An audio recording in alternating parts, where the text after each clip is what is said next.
Good evening, everyone. The time is 5:32. Today is Tuesday, December 6, 2022. This is a curriculum committee meeting. I call this meeting to order. Under public comment, before we begin, I will remind our audience members of the board's procedures for handling public comment. The public comment portion of our meeting is available to members of the public who wish to address any topic. Anyone who would like to speak during public comment must sign in prior to the start of the meeting and list the topics they want to discuss. Each public comment speaker will be allowed a maximum of 3 minutes to address the board for each topic. If more than 10 speakers are signed up to speak on the same topic, all additional speakers on that item shall be limited to 2 minutes. However, any public testimony speaker who requires a translator will receive up to 6 minutes to address the board. Please keep your comments or criticisms civil and courteous. Please avoid using profanity and refrain from making personal attacks on others during your opportunity to speak. Lastly, we ask that you do not discuss students who are not your own children.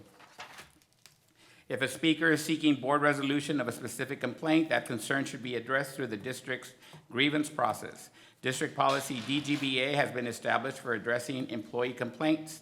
Policy FNG is the avenue for filing parent complaints, and policy GF addresses community member complaints. Grievance forms may be obtained at any campus administration office or at the district central administration offices. With that said, we do have our first speaker, Ms. Mary Maney. Welcome.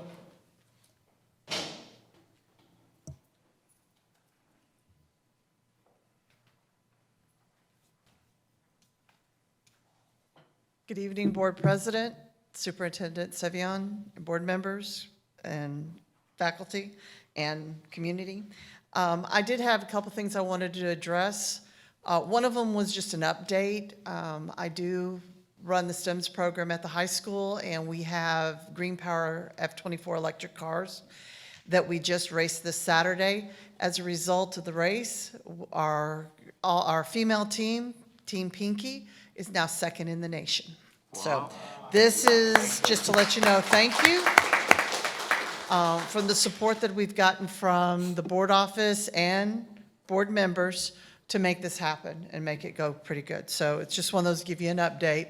The other one's seventh in the nation, but we're improving. The other thing was I wanted to say some thank yous. Thank you for coming to the resolution that we get the stipend on this check for $500 for our full-time and $300 for our part-time. It really has relieved some stress on a lot of the staff members that we have, and just it makes them feel better knowing that they're doing it, because they kind of counted on it. So we really are thankful for that. Also, from my end, again, with some of the work on getting the field trips together and all that, I really want to thank our transportation staff for being able to work with me through what-if scenarios and helping me guide from this thing, from one thing to another. They really are a blessing. Joelle and Liz have been very, very helpful on all this. Also, I get good bus drivers too, so I benefit out of it.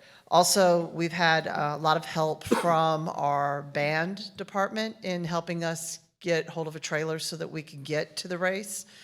We are in the process of trying to get our own, but in the meantime, we borrow.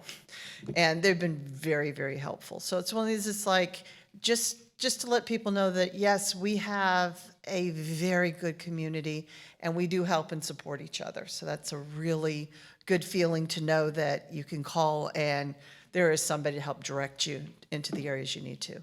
And the last thing on my list was congratulations, Ms. Lopez. Very happy for you. I hope you have a very successful reign over in legislature.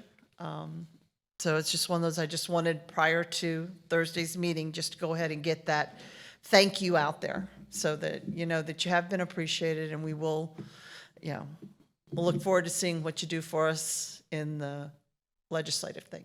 Thank you very much. Thank you, Ms. Maney, and thank you for everything you do for our kids. Thank you. At this point, I'm going to turn it over to Mr. Oscar Medrano to continue with the curriculum committee meeting. Item 2.1, presentation by communities and schools and quarterly reports and program updates. Ms. Servillon. Yes, sir, thank you. So tonight, we have an opportunity to have our update from our community and schools personnel and staff, and I'll let them do their introductions and also go through their reports. Good evening, Ms. Severon and Mr. Morenos and members of the board. My name is Eva Perez, and I'm the Executive Director for Communities and Schools of Cameron County. And with me today, I'm introducing Carla Montejano, and she's the one that's distributing the packages right now. And I also have Ms. Irma Fernandez, and she is our Quality and Data Specialist. She handles all our data, everything that our site coordinators are doing, everything is inputted into the system. Thank you for giving us this opportunity to go ahead and share with you what CIS has been doing in this past year. And so you should have received a package. And is there any questions on any of the data that has been provided to you so that I can go ahead and answer any questions? Or is it something that you want me to explain?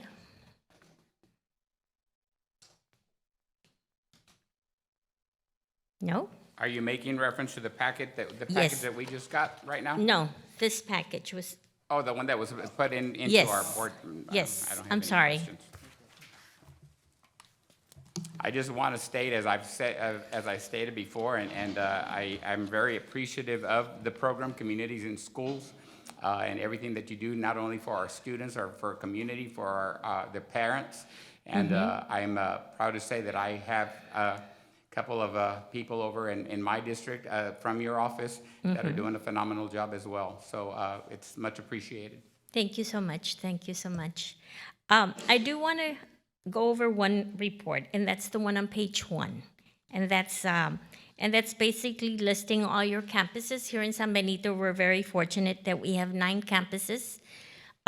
With the exception of Gateway, we have Gateway and PRC together. So that site coordinator handles both campuses. And as you can see, these are the services that we have provided under each category by campus. And so what I do want to focus is that even though we have 9 campuses here in San Benito, each of the campuses have a caseload of 96. So this is ongoing services that our site coordinator provides to that individual.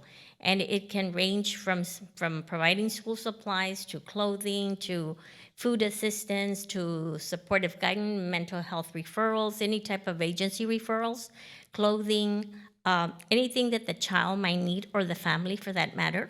And we do not turn away any student.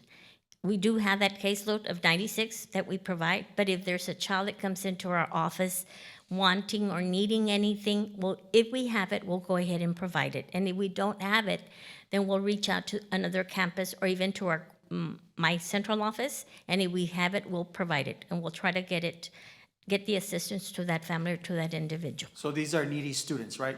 Yes.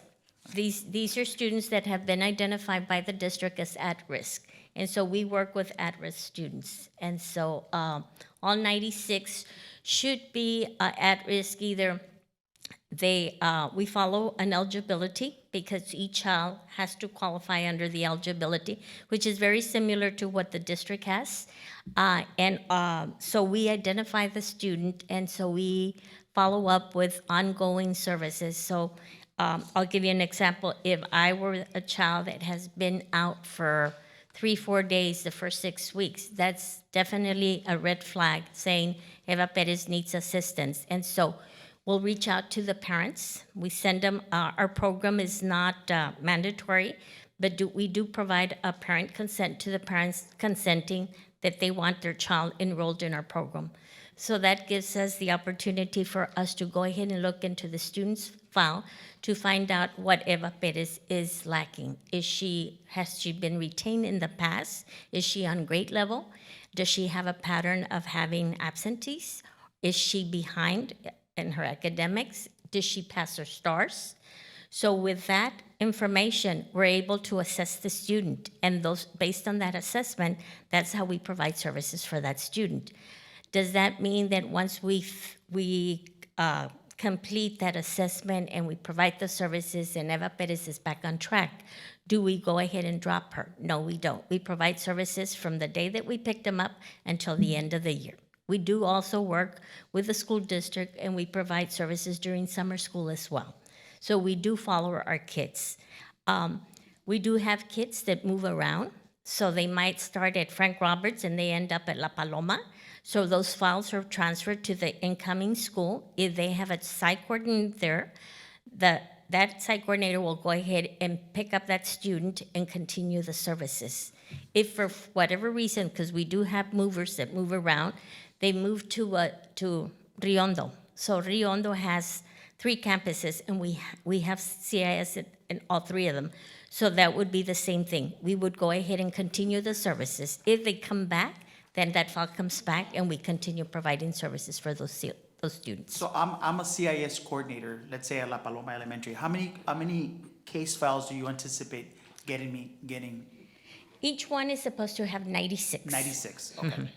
A minimum of 96. Of course, they lose some because they transfer out, but they are supposed They to be have to replaced. qualify for those 96, correct? Yes, Okay. they have to. That's a required caseload. They need to have cases by Yes. the end of the year. When students move from elementary to secondary school, does their case get moved also, and do they continue in the program, or do they have to be re-identified? They have to be re-identified, because if they're in the 5th grade and they're moving on to 6th grade, sometimes the issue that student had is no longer an issue. So the incoming school, which is a middle school, the site coordinator is given a list of the previous, where those students are coming from, and so she would have to assess them. And if she feels that they need the program, then it'll be added to their caseload. If not, then we don't need to pick them up. Is that done each grade as they progress through the grade levels as well, or? Well, in the middle school, well, here in San Benito, we have just 3 elementary schools, and we've got 3 middle schools. So the site coordinators that are at the middle school, if they provide services for that individual at 6th grade, they can go ahead and continue, follow them in the 7th and 8th, because they're within the school and they're there. You said that once they're on track, though, you still keep up with them. Are you keeping up with them on a weekly basis, or? Depending on the assessment. So like I mentioned, if they've been assessed for attendance and the assessment pattern has improved, where we don't have to have them monitored on a daily basis, we'll continue providing services at least twice a month, so that we can go ahead and make sure that they continue on that track and they don't get discouraged. And so we do provide services for them just to keep them on track. Ms. Perez, I know working with communities and schools that you all, your liaisons or coordinators branch out to other organizations within the community or existing or surrounding communities. For example, if a student is, or parent is needing some help with providing students a vision screening or eyeglasses, things like that. I know that's within the norms. My question to you is, if a child and parent are enrolled in a district and they are not U.S. citizens, and they, as a school district, we don't deny those students an education. So if the parent reaches out to our communities and schools liaison and requests some assistance, are there also types of organizations to where we can assist them in getting their citizenship? Yes. So what we do is, as long as the child is enrolled in the school, we provide any services. We don't look into that they're not legally here. So any program that we reach out, any resources that we have are offered to them as well. And so we do have resources that will help them in those areas that you mentioned, Mr. Moreno. Any other question? Okay, so real quick, on the back, I went ahead and there's some few pictures out there, and these pictures tells you a little about what we've been doing, what we did all last year. And so, as you can see, we do get involved with the parents, we do get involved with our students. We do give incentives to our kids, and that would be because of perfect attendance or just to encourage them to be on attendance. We also work with our counselors to help them on special programs or special events at the school. And we do have mental health Zoom meetings that we provide to our staff and to our parents in English and Spanish as well. Because with COVID, I know that everybody was affected, and so we saw the rise of numbers and the rise of parents wanting that services. And so we continue to provide that service to our parents and to our students. And the package that was given to you right now, that is the letter from TA, because we fall under TA. And so TAA, all our data is put into their website. And so at the end of the year, when we close out the program, they generate a report. And so the letter that was provided to you is just stating that we have met all the requirements of TAA and that we've been awarded grant money because of meeting the requirements of the program. And so I just wanted to share that we met all the requirements as far as attendance, academic, behavior, and basic needs. And last but not least is you also have a package that says do the right thing. This is a writing assignment that we've been participating in the past 2-3 years. It's a writing assignment for our 6th graders, 6th, 7th, and 8th graders. And I do want to thank San Benito because they have participated since 2018-19, and they were winners the year 2018 and 19. And so we're asking for your support for us to go ahead and continue this writing assignment. It's a writing assignment to answer 3 questions. How has violence affected my life? What are the causes of violence? And what can I do about violence? And so this is a writing assignment that we select 2 students from each middle school. So in San Benito, you have 3 middle schools. So you have 3 young men and 3 young ladies that will be the winners. And then it's Cameron County, so you're going to be competing against Rio Hondo, Los Fresnos, and Branson. So we get the finalists, which are 26, and from those finalists, we get a boy and a girl. And it can be a boy from Rio Hondo and a female from San Benito, or vice versa. Those are our CIS ambassadors, and they will be traveling to Washington, D.C. in July. The trip is paid completely, all expense paid for the student and 1 parent, and also the teacher. And so this is 5 days that we're in Washington, D.C., and the students get to participate and share with other students, other ambassadors, and they get to hear a lot of encouragement from celebrities that have been bullied. A lot of our students have been bullied, and so they share their story as to how they were bullied, and so our kids can relate. And then it's not just that; it's also an educational trip because we take them to the historical sites there in Washington, D.C. Some parents have never been outside Texas, much less outside of Cameron County. So for them, it's just a great opportunity, and for our students as well. And so I thank you for allowing us to be part of this great program because it is very beneficial for our students and for our families. Thank you so much. Oh, one last thing. I do want to introduce Mr. Luis Gonzalez. He and I will be working together. So, Mr. Gonzalez, I got carried away. So recently, we came together. I know that I spoke to CIS and I spoke to the FACE program, and they have services that kind of support each other more than anything else. And there are certain things CIS can do for our kids and certain things that FACE does.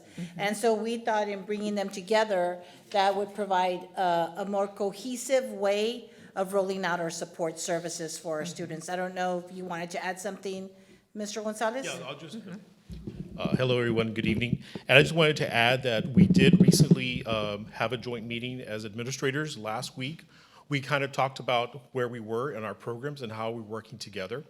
We have a long history. We worked alongside each other for many years, going back to my after-school days and to the Safe Schools grant that we had.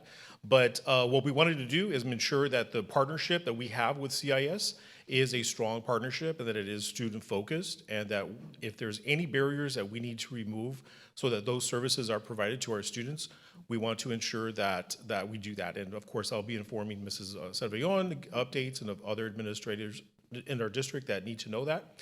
But the focus is to ensure that we complement each other in terms of services, and that we support. There's certain things that they can do and certain things we can do.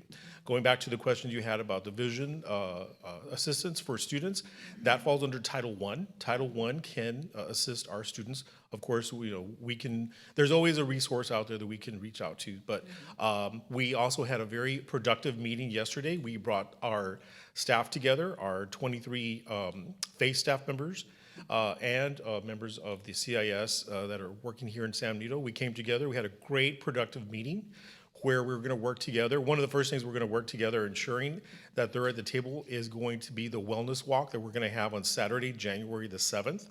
So they're going to be instrumental in being part of that as well. But there's other things we're going to work on together. And at the end of the year, we want to have some kind of like a needs assessment or something, a wish list for us for next year. So we just wanted to ensure that our partnership is strong and that it is focused on students. Thank you.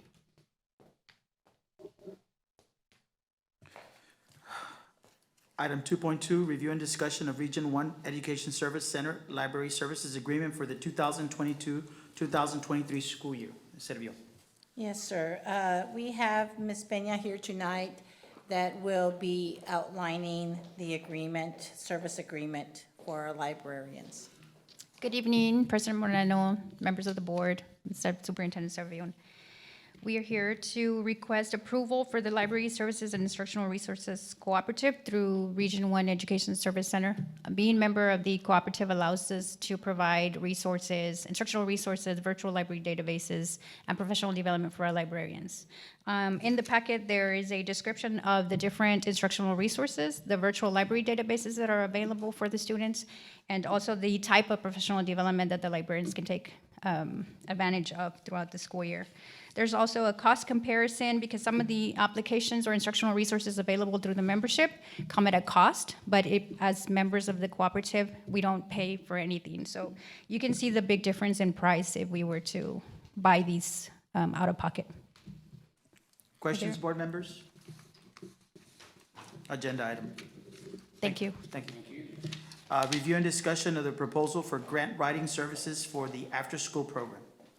Yes, sir. So tonight we have Ms. Casas here that is going to also walk us through the proposal that we are bringing forth to the board as we move forward for the grant process. Good evening, Board President Moreno, board members, Ms. Servillon. Attached, you'll see in your packet, you should see the proposal that we received for two consulting companies. One was called Quality Assured Grant Consulting. The other was Educational Research Institute.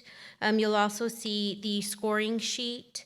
And based on the evaluation form, we've concluded that the better and most reasonable recommendation would be Quality Assured Grant Consulting. Any questions, board members? And you've used these grant writing services before, correct? Yes, we have. Currently, right now, they serve as our T-Class 11 technical assistance provider. And last year, they worked for another consulting company that helped us ensure that we also received, 2 years ago, I apologize, 2 years ago, that we receive our Cycle 11 grant. So they're familiar with the demographics of our district and our partnerships. No questions? Thank you. Thank you all. Yes, sir. Agenda item. Item 3.1, committee concerns. Any committee concerns? No committee concerns. Okay, it is 4:57 and the meeting has been adjourned.